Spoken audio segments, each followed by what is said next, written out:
श्री सत्यनारायण कथा प्रथम अध्याय। एक समय की बात है, नैशिरण्य तीर्थ में शौनिकादि 88,000 ऋषियों ने श्री सूत जी से पूछा, है प्रभु, इस कलयुग में वेद विद्या रहित मनुष्यों को प्रभु भक्ति किस प्रकार मिल सकती है तथा उनका उद्धार कैसे होगा।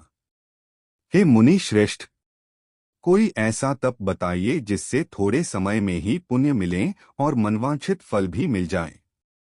इस प्रकार की कथा सुनने की हम इच्छा रखते हैं। सर्वशास्त्रों के ज्ञाता सूत जी बोले, हे वैष्णवों में पूज्य, आप सभी ने प्राणियों के हित की बात पूछी है, इसलिए मैं एक ऐसे श्रेष्ठ व्रत को आप लोगों को बताऊंगा जिसे नारद जी ने लक्ष्मी नारायण जी से पूछा था और लक्ष्मीपति ने मुनिश्रेष्ठ नारद जी से कहा था। आप सब इसे ध्यान से सुनिए। एक समय की बात है, योगीराज नारद जी दूसरों के हित की इच्छा लिए अनेकों लोकों में घूमते हुए मृत्युलोक में आ पहुंचे। यहाँ उन्होंने अनेक योनियों में जन्मे प्राय सभी मनुष्यों को अपने कर्मों द्वारा अनेकों दुखों से पीड़ित देखा। उनका दुख देख नारद जी सोचने लगे कि कैसा यत्न किया जाए जिसके करने से निश्चित रूप से मानव के दुखों का अंत हो जाए। इसी विचार पर मनन करते हुए वह विष्णुलोक में गए। वहां वह देवों के ईश भगवान नारायण की स्तुति करने लगे, जिनके हाथों में शंख, चक्र, गदा और पद्म थे, गले में वरमाला पहने हुए थे। स्तुति करते हुए नारद जी बोले, हे भगवान, आप अत्यंत शक्ति से संपन्न हैं, मन तथा वाणी भी आपको नहीं पा सकती हैं। आपका आदि मध्य तथा अंत नहीं है। निर्गुण स्वरूप सृष्टि के कारण भक्तों के दुख को दूर करने वाले आपको मेरा नमस्कार है। नारद जी की स्तुति सुन विष्णु भगवान बोले, हे मुनिश्रेष्ठ, आपके मन में क्या बात है? आप किस काम के लिए पधारे हैं? उसे नीच संकोच कहो।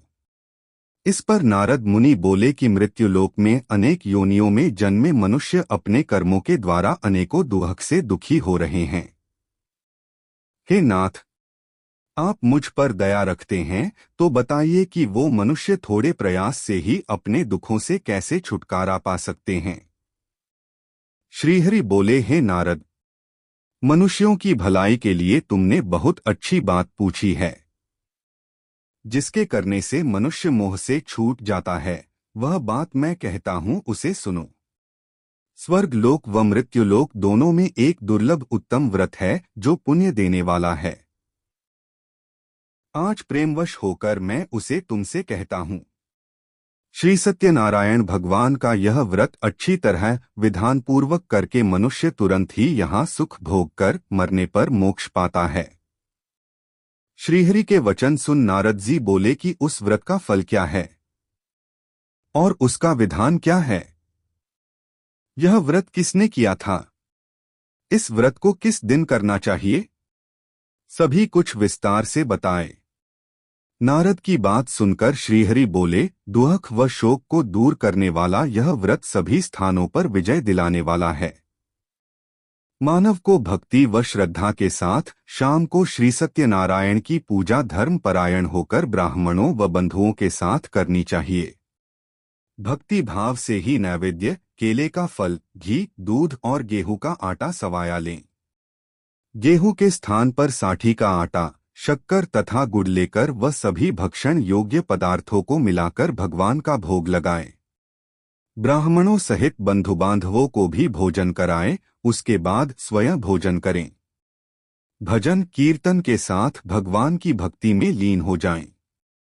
इस तरह से सत्यनारायण भगवान का यह व्रत करने पर मनुष्य की सारी इच्छाएं निश्चित रूप से पूरी होती हैं। इस कलिकाल अर्थात कलियुग में मृत्युलोक में मोक्ष का यही एक सरल उपाय बताया गया है।